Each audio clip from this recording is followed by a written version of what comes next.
Hey guys, welcome to the Perfectly Wasted Podcast. I'm the host, DullOxide. Today is episode 13, which is about tabletop games. You can find all of my previous episodes on the Drinking Wise Men YouTube channel, as well as my bi-weekly podcast, Brew the Truth. All my day-to-day photos and cosplay in progress photos coming soon on my Instagram at DullOxide. So, I decided to go ahead and do an episode today about tabletop games. My last episode was about my gaming roots, and I felt like really I could go over some tabletop games because I have quite a few, and I actually have friends over relatively frequently to play games. So I figure I'd share some of the games that I play with you guys so that you have an idea of what's out there and what you could kind of experiment with. If you have any good suggestions, please let me know. I'm always willing to play a new game. So to start out, I'm going to go ahead and I'll go with one that a couple of people already know or know a version of, all right? So, one game that I owned that I enjoy playing is called The Resistance, and I got it right here.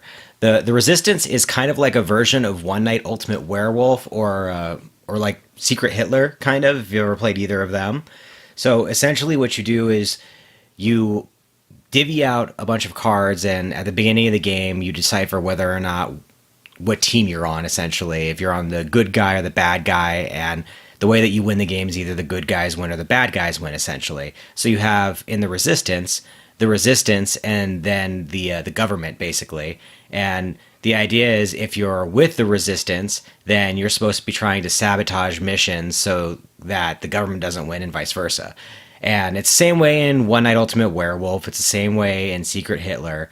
Essentially, you choose a person. That person is the team leader, and that person gets to decide who goes on missions. And they choose the people that go on missions, and those people that go on missions either determine whether or not the mission fails or succeeds. And after a certain number of failures, the resistance wins or the government wins, basically.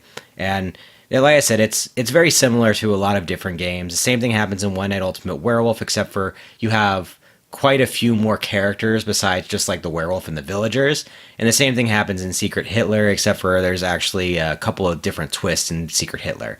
So it's a really fun game. It's relatively inexpensive. It comes with everything you need. I mean, actually, with One Night Ultimate Werewolf, I'm pretty certain that you could essentially just use the app that's on the iPhone and just make your own game pieces, and it's free. And it's the same way with Secret Hitler. But the game is all together in a nice little box. You know, it's not very cumbersome. I'd suggest getting it. It's not super expensive. They have different versions of it that happen in different time frames, basically. I believe they have one that's supposed to be like in the Renaissance, and they have this one which is supposed to be more like modern, and so on and so forth.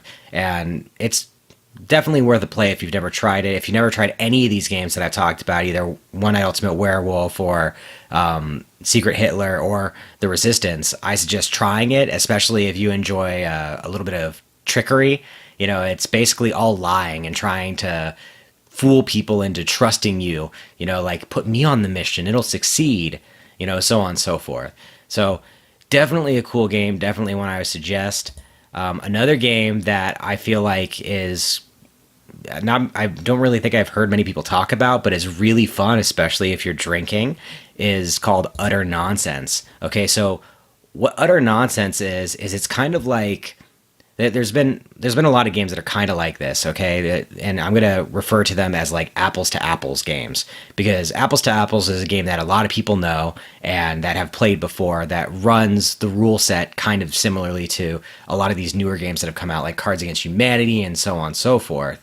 Utter Nonsense is similar to that. So what happens is the judge picks a card, and the card is an accent of some kind, and the accent is like a loose accent. Like some of them are like hillbillies, some of them are like southern gentlemen, some of them could be valley girl, things like that. And essentially what happens is each person has to go through and they read a card, and based on that card, whoever had the best accent, whoever was able to utter the best nonsense with an accent, the judge chooses as the winner. And, you know, sometimes they say that you're supposed to be able to go in and like kind of make the sentence your own, you know, the statement your own, and use the accent the way you feel like it should be used to state this thing. You can't change it too much, but you do have some liberty to change things. And I'll tell you, when you're drinking and you're trying to do accents on something, some of them come out terribly.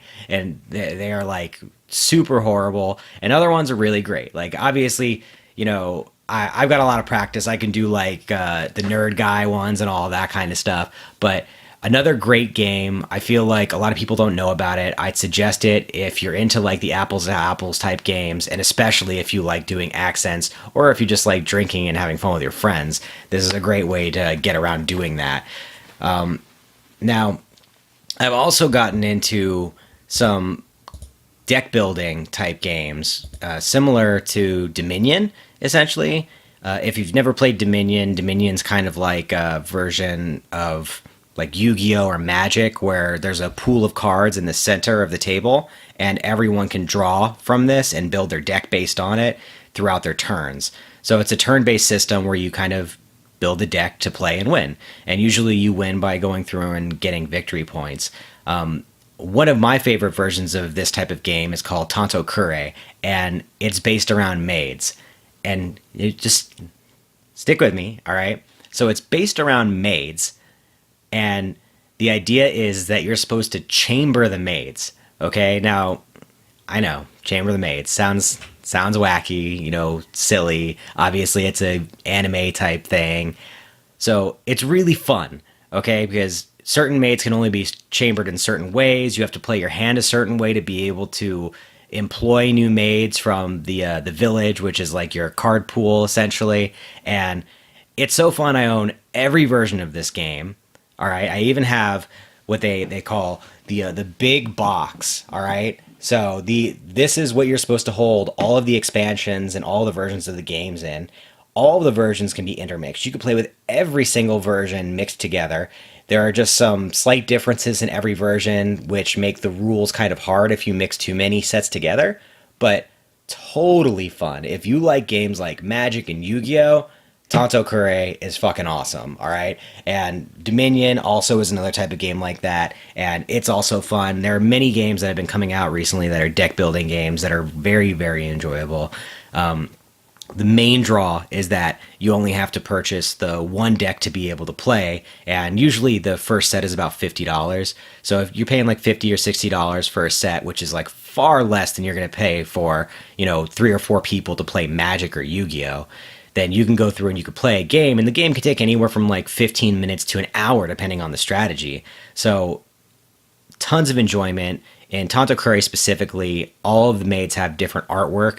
It's all anime type artwork, things like that, but it's really good artwork, and some of them are perverted, some of them aren't. Obviously, it's supposed to be, you're chambering MAIDS. It's supposed to be a little ecchi.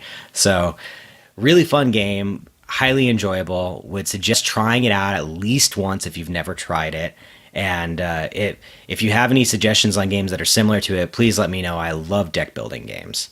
So that's gone over most of the main types of games that people have been kind of seeing out there. I know that there are others like, King of Tokyo, King of New York, things like that. I actually want to go over one other game that I've got recently that I've been playing that is a lot of fun. It got kickstarted a while ago, and it is the Cyanide and Happiness joking hazard game. And yeah, I know, I spent a little extra on the Kickstarter. I'm one of those guys that has to have like a special edition if I can afford it, essentially. And it is really funny. Okay, so again, this is kind of like an apples to apples type game. You build a comic, and whoever has the best comic based on the judge gets the point for the turn. And there's a couple of different things in there. There's some specialty cards that you get with the Kickstarter version that give you a little bit more of an edge or can make the game a little bit more interesting. But all in all, it's just good fun. Most of the stuff is dirty adult jokes, essentially. And if you're over the age of 18, you can really appreciate some of the comics you can build out of it. And there's like, you can do house rules and build reverse and all types of different things. If you've never seen it, I'd recommend watching a video online and see somebody play through a couple of hands. Very satisfying, extremely fun. Now, all these games are supposed to be played in a party, basically, or with a group.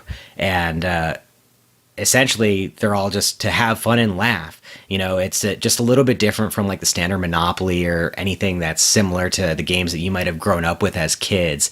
Like people like playing Monopoly. It's heavily competitive. Scrabble is very fun too. I love playing Scrabble. But these are more games that it doesn't really matter who the winner is because you've been enjoying yourself the entire time. It's not quite as much a race to who can build the most points or get the most money. It's kind of like, in the deck building games, it is kind of like who can get the most points. But inside of these apples to apples games, it's who can have who can have fun, who can do the funniest thing, who can make the funniest comic or use the funniest accent. So if you have any games like this that you want to suggest to me, please do. I'll probably do a couple other videos similar to this about tabletop gaming because I have quite a few. I would recommend, like I said, any of these games that I have suggested on here. If it seems like it's interesting, you might want to try it out, you have any questions about any of the games, please don't hesitate to ask. Please like, subscribe, and share. And thanks again for joining us. That was 10 Minutes Perfectly Wasted.